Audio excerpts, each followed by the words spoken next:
广大人，现在心里踏实了吗？为什么是我？都是你，找什么王爷庇护？得了吧，就依你的分析，也是你连累我，不是我连累你。皇上怎么看不出王爷这套诡计？这明摆着嘛！不是皇上看不出王爷的诡计，而是顺水推舟。开眼皇上要抛弃我，谈不上抛弃，对皇上来说，你只不过是一条狗而已。你睁开眼吧！为什么是我？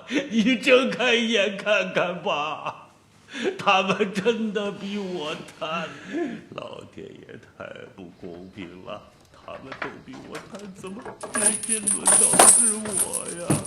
老天爷，你开开眼吧，开开眼吧！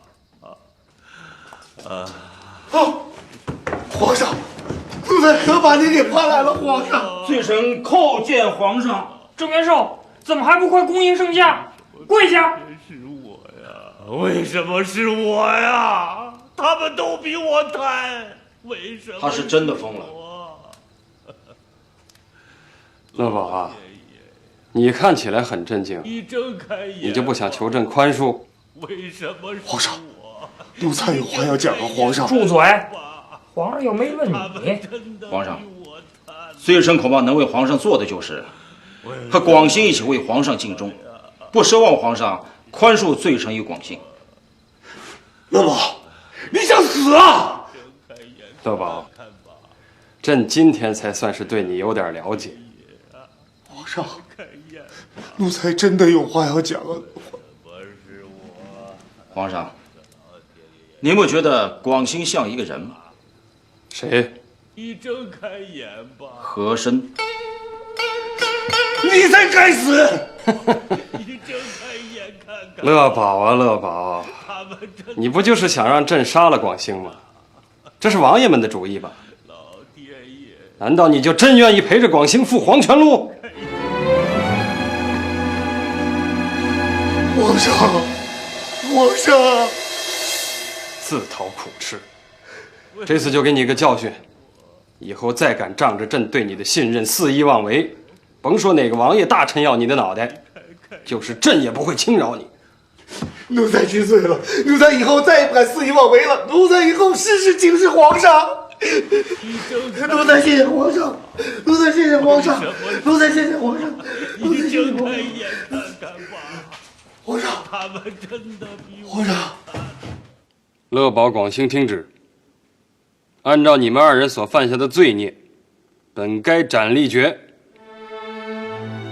但念有成亲王永兴累向朕求情，朕考虑对你二人加恩从宽。乐宝领3品顶戴，回军前效力，代理四川提督；广兴领3品顶戴，督办大军粮草军需，今日动身，不得延误。奴才遵旨，谢皇上隆恩。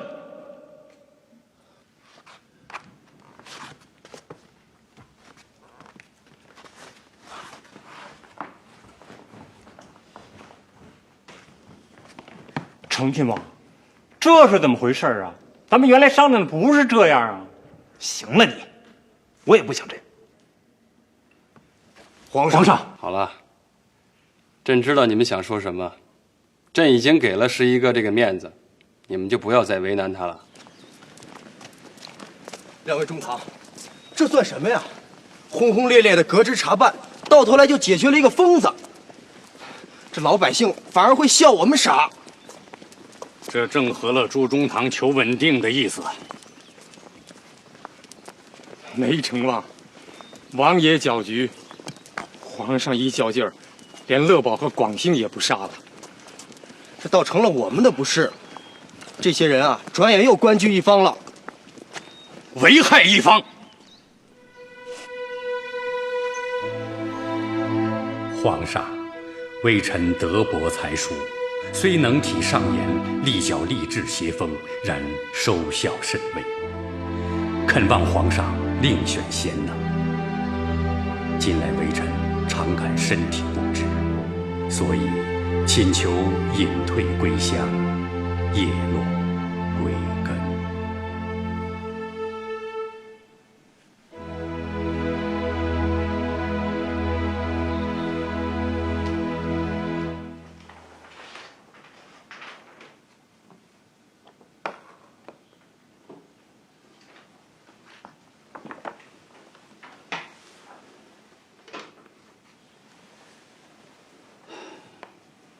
若能说服王中堂一起疏言直谏，也许皇上就会采纳。王中堂对我的误解颇深了，而且从最近的迹象看，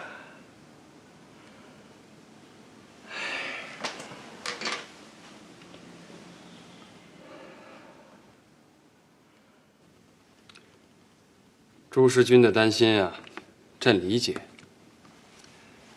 可是伊桑阿被皇考流放新疆多年，如今已经洗心革面，并且他曾做过山东巡抚，有梳理地方的经验。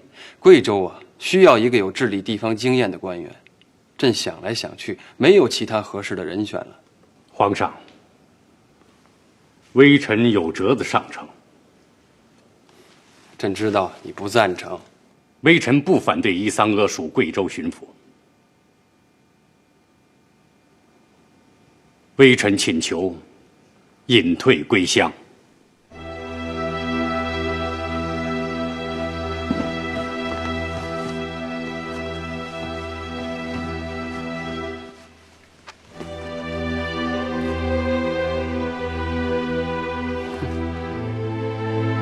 一肚子怨言，这哪是请辞，分明是在和军嘛！微臣不敢。虽能体上言，力教吏治邪风，然收效甚微，是微臣之过也。朕觉得你想说吏治不肃，究其原因是在于朕不严呐。你的请辞啊，朕不准。王杰呀，对于吏治颓败，朕很忧虑。一旦各地匪患平息，朕就腾出手来整治吏治。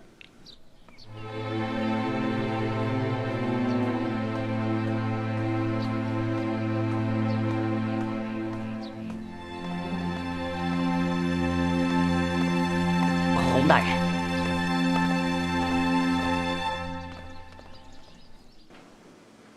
何以言励精图治而尚无禁法？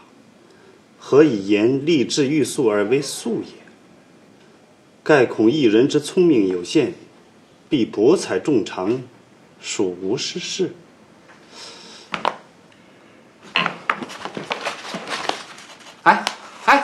中堂，哎呀，中堂啊，您就是不愿意替量级呈上，您也别撕啊！言辞如此的狂拗，这样的谏书呈上去，你的前途就完了。我已经准备归乡，前途我不要了。怎么，你要离开京城？是啊，王杰准备请辞隐退，我也实在看不出还有什么必要再在京城里待下去。哼，你的这份荐书呈上去，你还能走得了吗？我真不明白，你身上的书生气何时能给我去掉？正义独听，这能解决问题吗？书生，中堂，这可不是皇上斥责的直实扶词，毛举细故。我这里句句都在言事论证，而且论的都是吏治啊。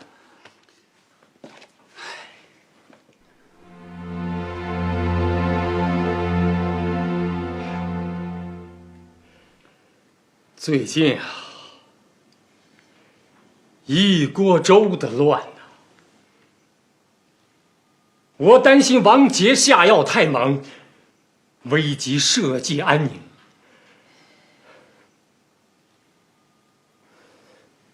没成忘，这居审的贪官中，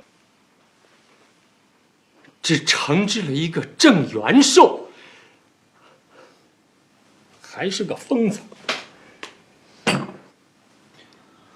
要不贪墨的官员对中堂感激不尽，视为在朝中的保护伞呢。梁吉，你怎么可以这样说师傅？街巷议论，非量级所言呐。别人的议论，我不在乎。我在乎的是吏治不可江河日下，所以弟子才谏言皇上，法宪皇帝之严明，使吏治肃而民生乐，然后法仁皇帝之宽仁，以扭转吏事颓败。这一张一弛，别提你的谏言。你的这份谏书，师父劝你不要称帝。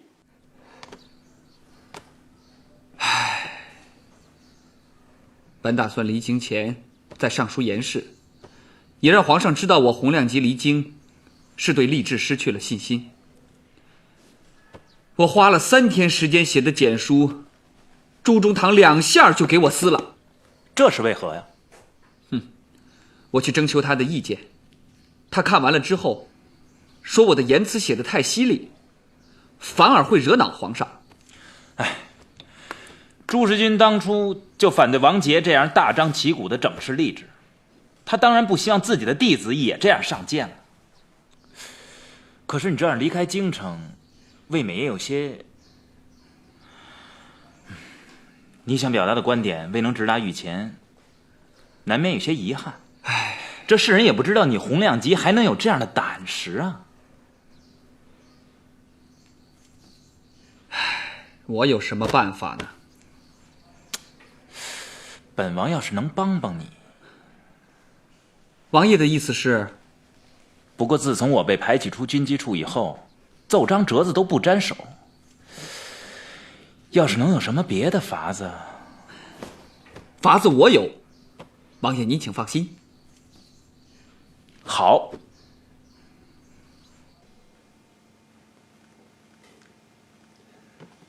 从俄勒登堡的奏折上看呀，景安明亮回军中效力，表现不凡。看来啊，嘉安令他们回去是做对了。皇上深仁厚泽，如此胆识，非圣主明君所不能拒也。什么呀？你也学会说奉承话了？朕是迫不得已接受朱时军的建议。想当初啊，朕恨不得杀了他们。乐宝呢？这个乐宝，据兵部通报说，自打他上任四川总督以后，他就连克了3个县城，就连一向讨厌他的鄂勒登堡都说他跟换了一个人似的。老十一逼着朕杀广兴，折腾下来啊，倒让这个乐宝捡了条命。其实啊，领兵治理地方，乐宝还是有一套经验。皇上圣明。皇上，程王爷在殿外候着。皇上正在为明亮、景安他们在军中的表现感到高兴。成亲王突然来负荆请罪，向皇上认错，皇上大受感动，便与其长聊。其中，成亲王闪烁其词地提到了福长安，皇上正在兴头上啊，便当即下诏对福长安加恩宽恕，并斥其到东陵效力。什么？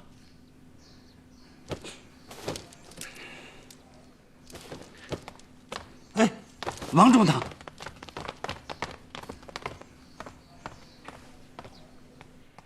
现在臣下心里轻松多了。这些话憋在心里，确实不吐不快。行了，十一哥，快起来吧。谢皇上。哎，十一哥有新诗作啊？啊，不是，这个不是。到底是还是不是？洪亮吉送的。皇上知道，洪亮吉他一向放荡于礼法之外。洪亮吉的新作？啊，洪亮吉离京时送与我的临别赠言，留别书札而已，算不上什么新作。哦，他离京了？啊，是。其实这个东西言辞毫无边际，皇上还是不必看了。朕倒想看看洪亮吉这次都说些什么，给朕看看。起驾将归，留别成亲王，吉言时正起。这个洪亮吉，给师友的留别赠言也离不开言氏议政。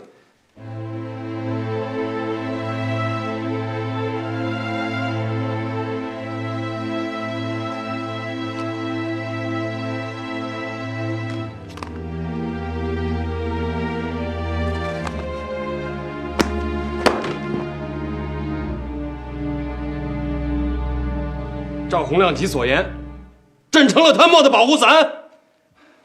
皇上息怒，兴许是他酒后的胡言乱语。没错，朕要他当着朕的面给朕说个牙白口清。朕怎么就成了贪墨的保护伞了？传松云，传松云。这。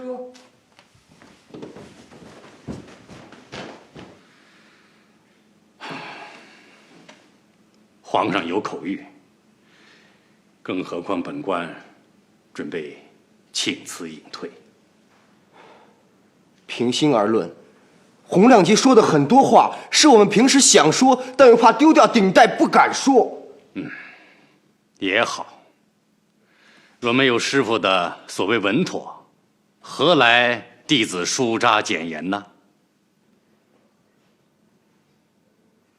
活该！剑书是怎么成立上去的？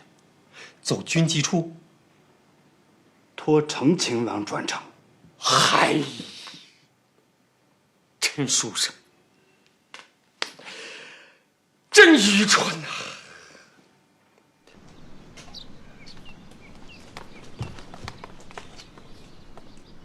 使命在身，多有得罪。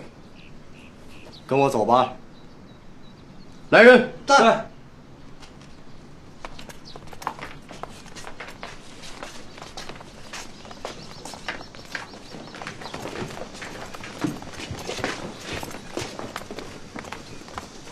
洪亮吉以小臣妄测高深，一存宣制，狂谬至极。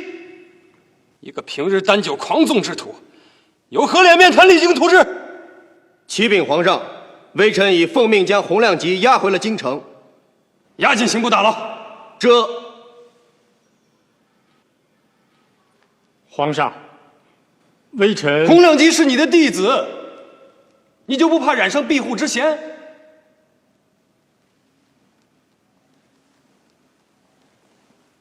王杰，臣在。你怎么看洪亮吉的书札？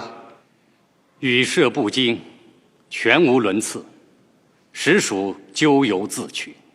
朕最气愤的是，洪亮吉身系编修，且曾在上书房行走，如有条奏，可以字句封章，直达御前啊！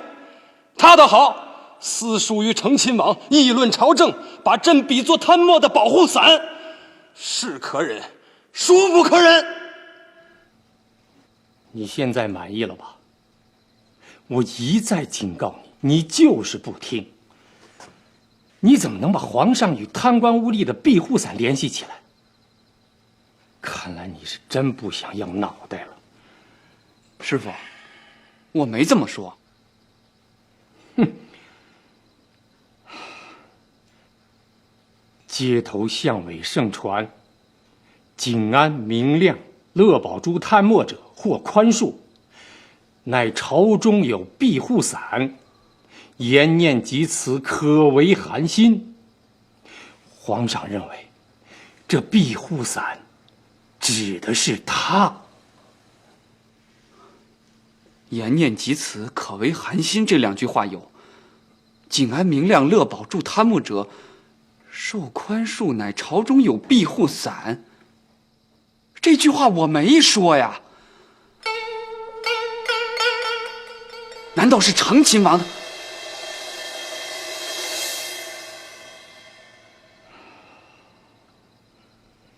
你现在什么也别说了。好在皇上命松云居审你，松云吃你说的那一套。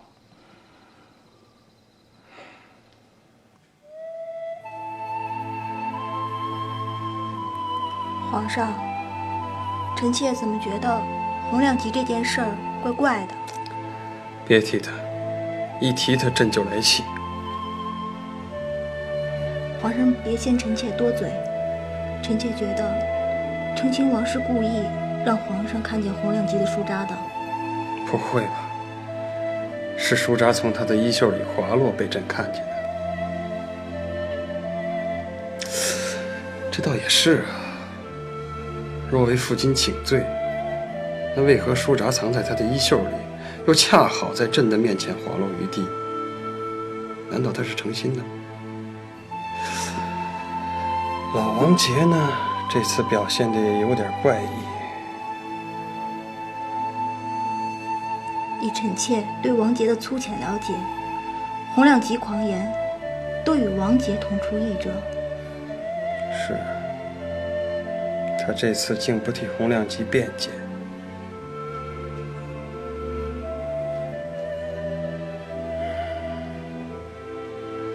启禀皇上，微臣奉旨拘审洪亮吉。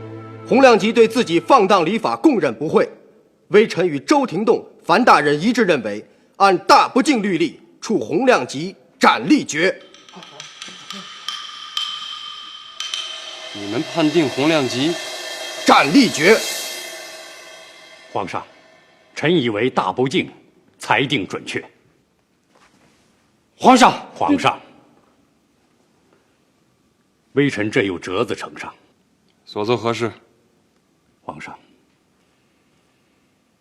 微臣老迈，恳请皇上放微臣归韩城故里。皇上，微臣也有。你也要离开？皇上知道，微臣更适合戍守地方，更何况南方数省贼寇滋事，产功难料。退朝！退朝！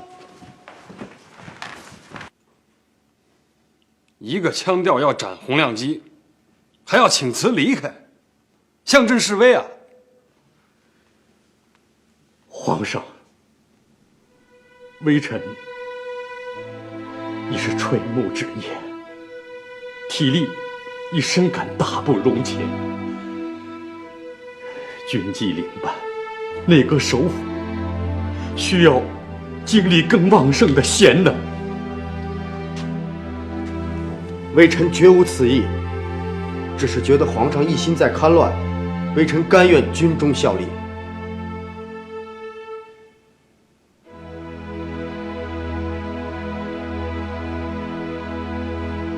既然你们有心弃朕，朕也不勉强。归安吧。归安！臣谢皇上隆恩。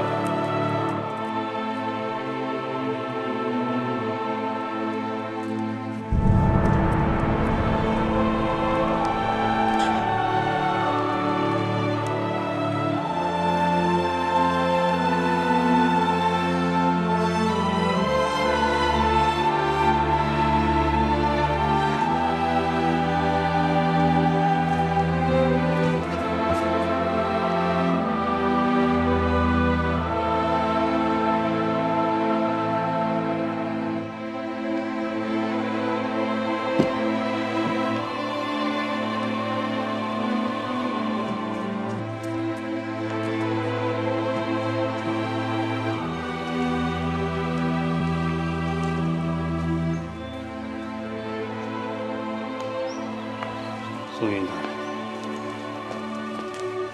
王中堂，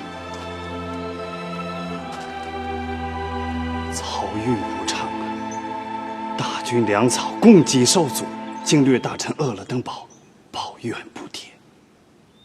哼哼，大清一绝呀！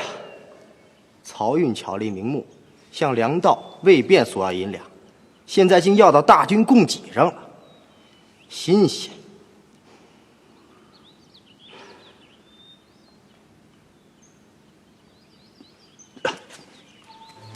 王中堂，这皇上准了王中堂的请辞。这个时候，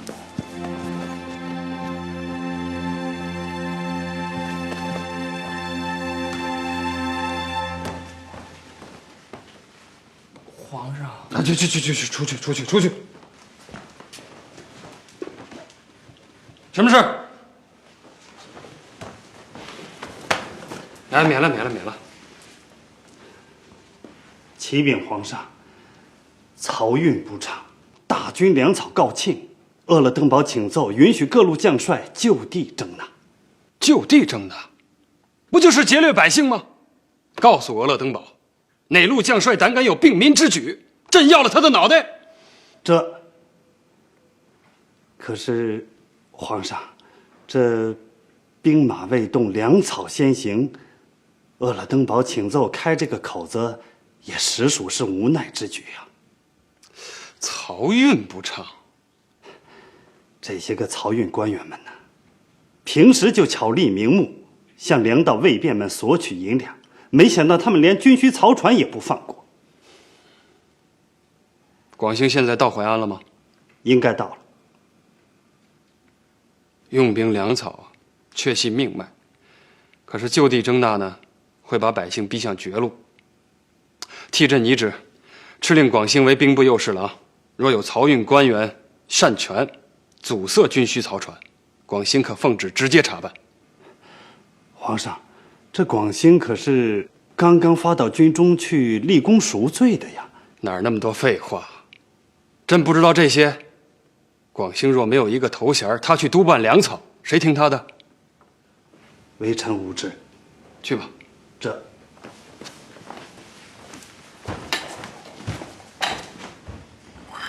这个时候，皇上身边需要像王杰这样的老臣啊。看来，一连串的变故，令皇上焦虑，失去理智了。是啊，王杰心里有怨气，所以才请辞。奴才还想劝皇上慎思呢，结果被皇上骂出来了。怎么，你还记恨皇上不成啊？奴才哪敢呢？王杰有怨气，皇上在气头上。这个时候，需要有个人站出来，劝阻王杰离京。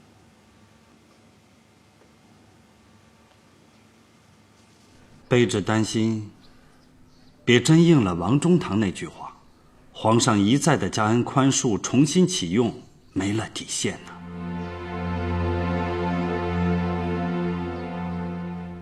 广兴被任命为兵部侍郎一事，先别让王杰知道，别再刺激他了。看得出啊，圣上后悔恩准王中堂的请辞了。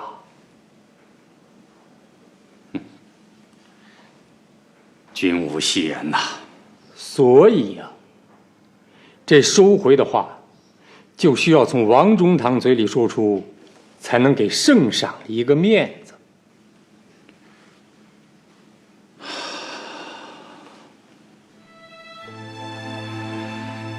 老了，无所作为，回故里清静啊。王中堂真能清静吗？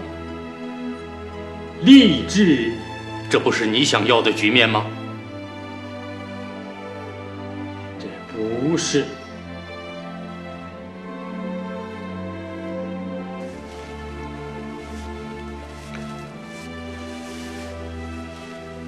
皇上，臣妾猜，王杰这会儿正在辗转反侧，不能入睡。他一定对请辞的事情后悔了。他没睡。皇上怎么知道？朱时军这会儿啊，在王杰府里。皇上授意朱时军了？没有，是朕猜的，8、9不离10吧。皇上，那朱时军能够留住王杰吗？这个陕西倔老头子，鬼知道朱时军能不能留住他。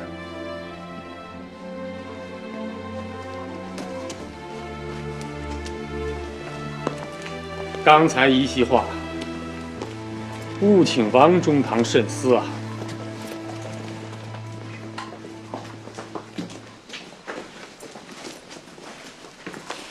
王中堂，留步。朱中堂，慢走。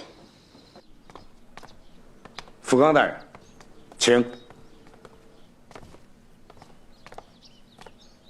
大人既说不好色，那王姑娘怎么回事啊？大人走到哪里总是把她带在身边呢？她是我女儿。是王海棠的女儿吧？她是我干女儿，我同夫人都视她为己出。哦，哈哈哈，感动啊！不过有一天，她可能会知道自己的生身父亲是怎么死的。那个时候，王海棠是自杀，她知道。哦，自杀。这纸可包不住火啊，我的左都御史大人。我已经不是左都御史了。皇上敕令我军前效命，督办大军粮草。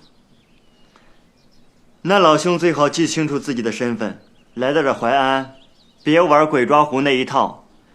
我不是乐宝，也不是王海棠。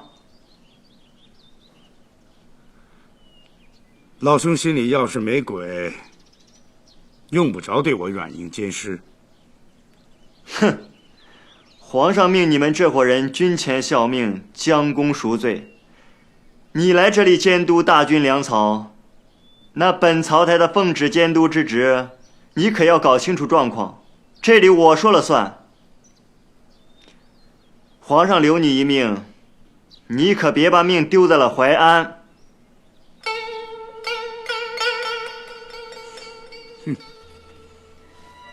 老兄啊，记住我的忠告，相安无事，对谁都好。告辞。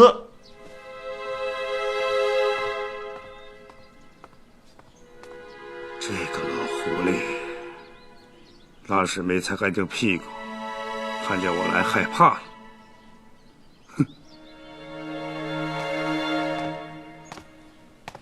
大人，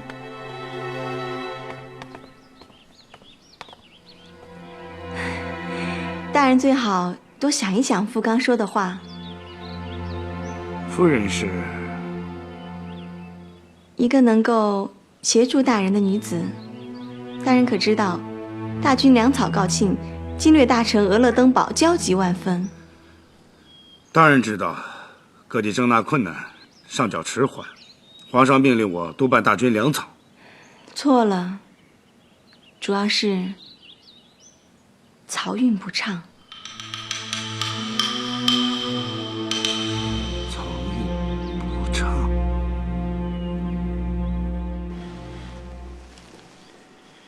你为什么要帮助我对付富刚？因为我是富光的小妾，我有我的目的。我的建议，大人考虑考虑。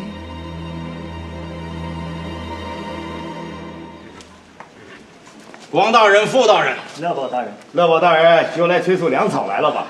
扣押粮草不发，又动什么心思了吧？哈哈哈，这是怎么话说的呀？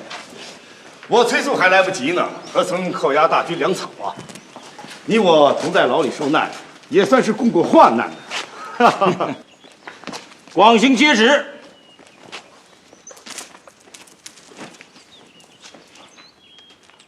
奉天承运，皇帝诏曰：钦命广兴为兵部右侍郎，养成简命，疏必斗，确保各路大军粮草供给。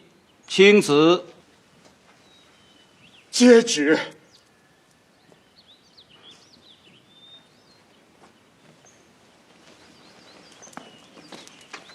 我说大兄，别跟魏少虎玩火，小心伤他自己。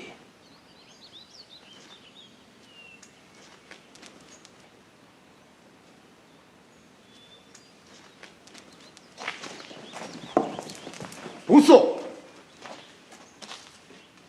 留步。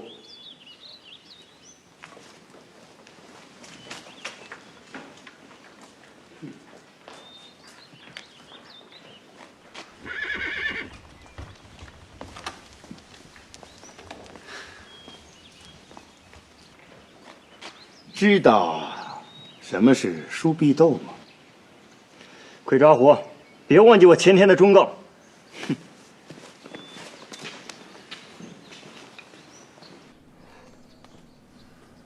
干爹，这是我给额娘的信。干爹要跟额娘说几句话吗？好，干爹看看。大人考虑好了吗？女儿，爹有点事儿，你先回去吧。啊。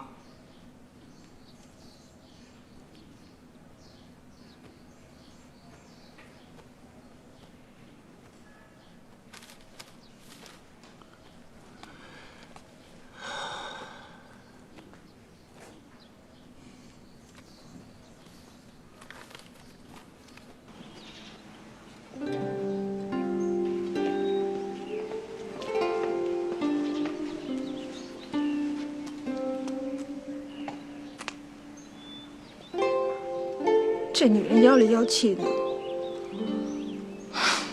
干爹为何要招惹她呀？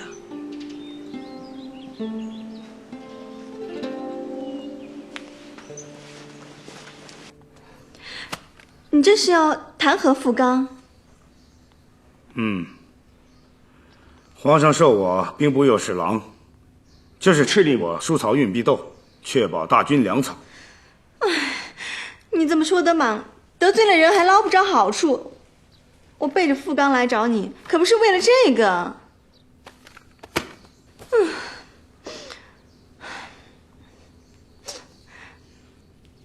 人可以查处，银子需要留下。这就是你的目的，啊？没错。伊桑阿大人知道吗？贵州巡抚，怎么了？机会。不过，大人恐怕需要找淮安知府帮忙。淮安知府正在审讯一个犯人。有什么话一定要来这里说吗？大人一定要看看这个犯人。为什么？因为他是来找曹太大人您的。不是您的朋友，是冤家。冤家？这个人从贵州来。贵州我又不认识什么人。伊桑阿发现曹太大人在云贵总督任上的不省事，所以派他带着伊桑阿的亲笔信来讹诈曹太大人。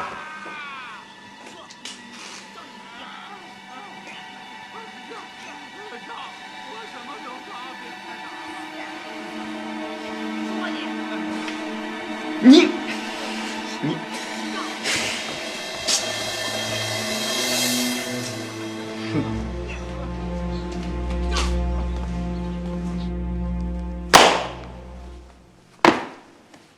互相推诿。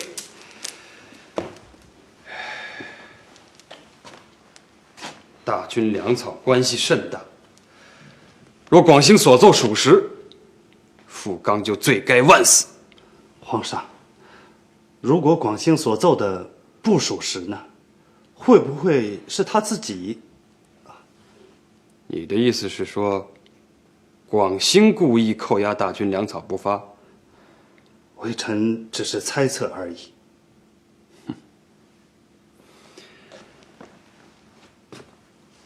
朕理解你担心什么。若真像你说的那样，那他就是自绝于朕。不过以朕对广兴的了解，他还不至于如此。去办吧。这。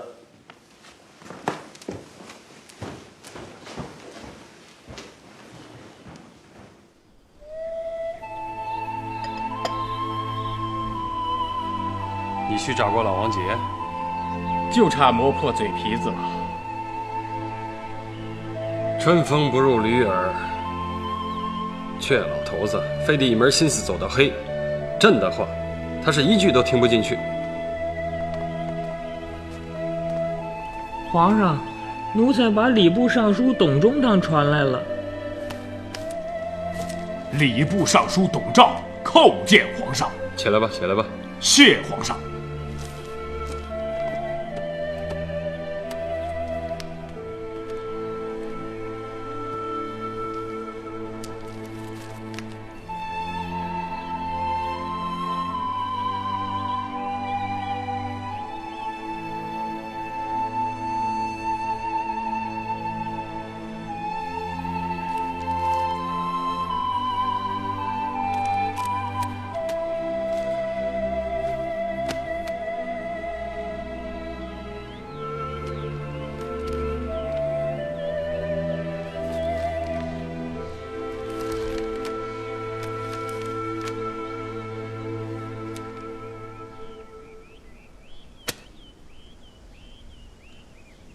少了一份皇后册宝文牍，礼部做事儿太疏忽了。